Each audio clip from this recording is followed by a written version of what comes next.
नेताजी का चश्मा। हालदार साहब को हर 15वें दिन कंपनी के काम के सिलसिले में उस कस्बे से गुजरना पड़ता था। कस्बा बहुत बड़ा नहीं था जिसे पक्का मकान कहा जा सके, वैसे कुछ ही मकान थे। और जिसे बाजार कहा जा सके, वैसा एक ही बाजार था। कस्बे में एक लड़कों का स्कूल, एक लड़कियों का स्कूल, एक सीमेंट का छोटा सा कारखाना, दो ओपन एयर सिनेमाघर और एक नगर पालिका थी। नगर पालिका थी तो कुछ ना कुछ करती भी रहती थी। कभी कोई सड़क पक्की करवा दी, कभी कुछ पेशाब घर बनवा दिए, कभी कबूतरों की छतरी बनवा दी, तो कभी कवि सम्मेलन करवा दिया। इसी नगर पालिका के किसी उत्साही बोर्ड या प्रशासनिक अधिकारी ने एक बार शहर के मुख्य बाजार के मुख्य चौराहे पर नेताजी सुभाष चंद्र बोस की एक संगमरमर की प्रतिमा लगवा दी। यह कहानी उसी प्रतिमा के बारे में है, बल्कि उसके भी एक छोटे से हिस्से के बारे में। पूरी बात तो अब पता नहीं, लेकिन लगता है देश के अच्छे मूर्तिकारों की जानकारी नहीं होने और अच्छी मूर्ति की लागत अनुमान और उपलब्ध बजट से कहीं बहुत ज्यादा होने के कारण काफी समय ऊहापोह और चिट्ठी पत्री में बर्बाद हुआ होगा। और बोर्ड की शासन अवधि समाप्त होने की घड़ियों में किसी स्थानीय कलाकार को ही अवसर देने का निर्णय किया गया होगा। और अंत में कस्बे के इकलौते हाई स्कूल के इकलौते ड्राइंग मास्टर, मान लीजिए मोतीलाल जी, को ही काम सौंप दिया गया होगा, जो महीने भर में मूर्ति बनाकर पटक देने का विश्वास दिला रहे थे। जैसा कि कहा जा चुका है, मूर्ति संगमरमर की थी, टोपी की नोक से कोट के दूसरे बटन तक कोई 2 फुट ऊंची, जिसे कहते हैं बस्ट, और सुंदर थी। नेताजी सुंदर लग रहे थे, कुछ कुछ मासूम और कमसीन। फौजी वर्दी में मूर्ति को देखते ही दिल्ली चलो, तुम मुझे खून दो वगैरह याद आने लगते थे। इस दृष्टि से यह सफल और सराहनीय प्रयास था। केवल एक चीज की कसर थी, जो देखते ही खटकती थी। नेताजी की आंखों पर चश्मा नहीं था। यानी चश्मा तो था, लेकिन संगमरमर का नहीं था। एक सामान्य और सचमुच के चश्मे का चौड़ा काला फ्रेम मूर्ति को पहना दिया गया था। हालदार साहब जब पहली बार इस कस्बे से गुजरे और चौराहे पर पान खाने रुके, तभी उन्होंने इसे लक्षित किया और उनके चेहरे पर एक कौतुक भरी मुस्कान फैल गई। वाह भाई, यह आइडिया भी ठीक है। मूर्ति पत्थर की, लेकिन चश्मा रियल।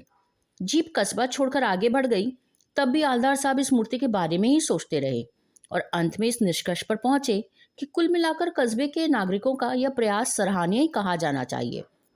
महत्व मूर्ति के रंग रूप का या कद का नहीं, उसकी भावना का है। वरना तो देशभक्ति भी आजकल मजाक की चीज होती जा रही है। दूसरी बार जब हालदार साहब उधर से गुजरे तो उन्हें मूर्ति में कुछ अंतर दिखाई दिया। ध्यान से देखा तो पाया कि चश्मा दूसरा है। पहले मोटे फ्रेम वाला चौकोर चश्मा था, अब तार के फ्रेम वाला गोल चश्मा है। हालदार साहब का कौतुक और बढ़ा। वाह भाई, क्या आइडिया है। मूर्ति कपड़े नहीं बदल सकती, लेकिन चश्मा तो बदल ही सकती है। तीसरी बार फिर नया चश्मा। हालदार साहब की आदत पड़ गई, हर बार कस्बे से गुजरते और उस समय चौराहे पर रुकना, पान खाना, मूर्ति को ध्यान से देखना। एक बार जब कौतूहल दुर्दम्य हो गया तो पान वाले से पूछ ही लिया, क्यों भाई, क्या बात है, जो तुम्हारे नेताजी का चश्मा हर बार बदल कैसे जाता है? पान वाले के खुद के मुंह में पान ठूसा हुआ था। वह एक काला मोटा खुशमिजाज आदमी था। हालदार साहब जब ये प्रश्न सुने तो आंखों ही आंखों में हंसे। उनकी तोंद तिरकी, पीछे घूमकर उसने दुकान के नीचे पान थूका और अपनी लाल काली बत्ती सी दिखाकर बोला, कैप्टन चश्मे वाला करता है।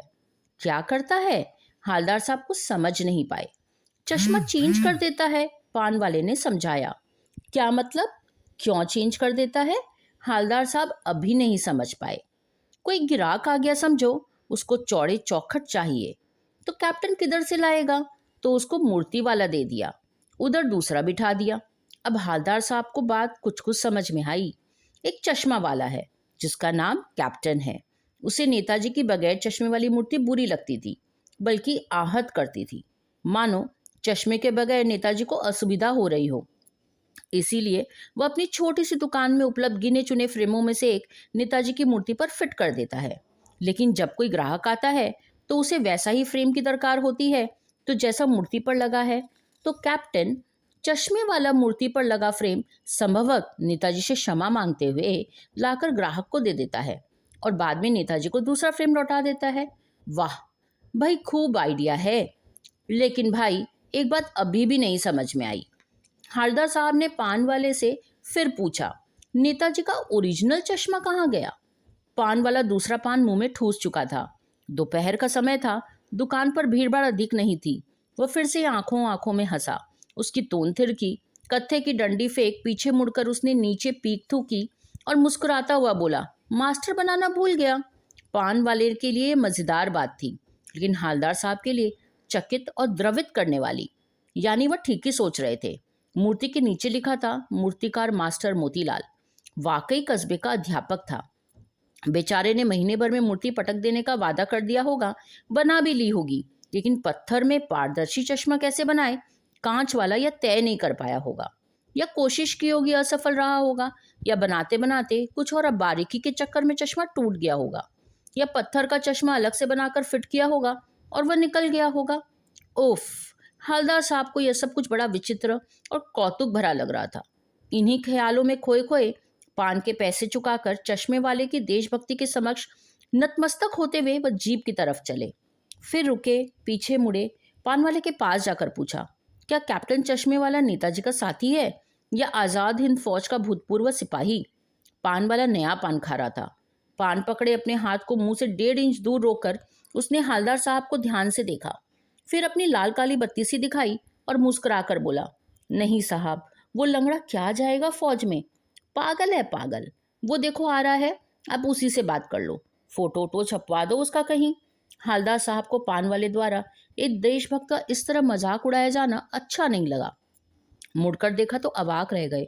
वह एक बेहद बूढ़ा मरियल सा लंगड़ा आदमी, सिर पर गांधी टोपी, आंखों पर काला चश्मा लगाए, एक हाथ में एक छोटी सी संदूकची और दूसरे हाथ में बांस पर टंगे बहुत से चश्मे लिए अभी अभी एक गली से निकला और अब एक बंद दुकान के सहारे अपना बांस टिका रहा था। तो इस बेचारे की दुकान भी नहीं, फेरी लगाता है। हालदार साहब चक्कर में पड़ गए। पूछना चाहते थे, इसे कैप्टन क्यों कहते हैं, क्या यही इसका वास्तविक नाम है? लेकिन पाल वाले ने साफ बता दिया कि वह अब इस बारे में और बात करने को तैयार नहीं। ड्राइवर भी बेचैन हो रहा था, काम भी था। हालदार साहब जीप में बैठकर चले गए। 2 साल तक हालदार साहब अपने काम के सिलसिले में उस कस्बे से गुजरते रहे और नेताजी की मूर्ति में बदलते हुए चश्मों को देखते रहे। कभी गोल तो कभी चौकोर, कभी लाल कभी काला, कभी धूप का चश्मा, कभी बड़े कांच वालों का गोगो फ्रेम, कभी कोई चश्मा होता जरूर। उस धूल भरी यात्रा में हालदार साहब को कौतुक और प्रफुल्लता के कुछ क्षण देने के लिए। फिर एक बार ऐसा हुआ कि मूर्ति के चेहरे पर कोई भी कैसा भी चश्मा नहीं था। उस दिन पान की दुकानें भी बंद थी, चौराहे की अधिकांश दुकानें बंद थी। अगली बार भी मूर्ति की आंखों पर चश्मा नहीं था।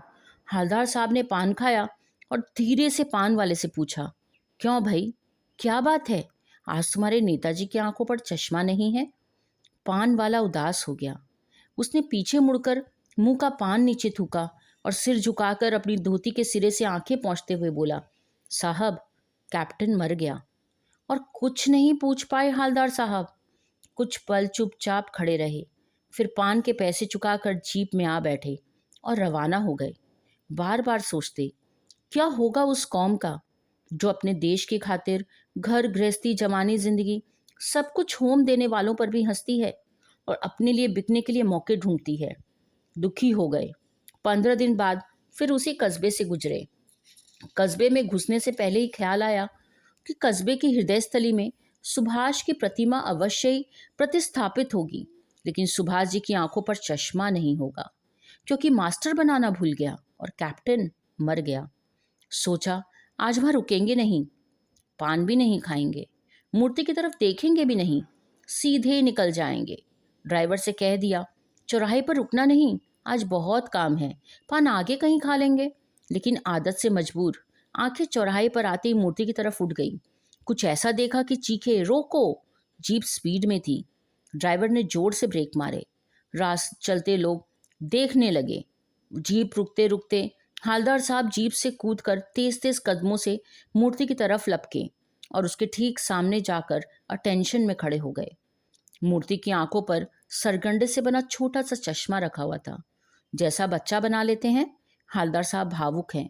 इतनी सी बात पर उनकी आंखें भर आई।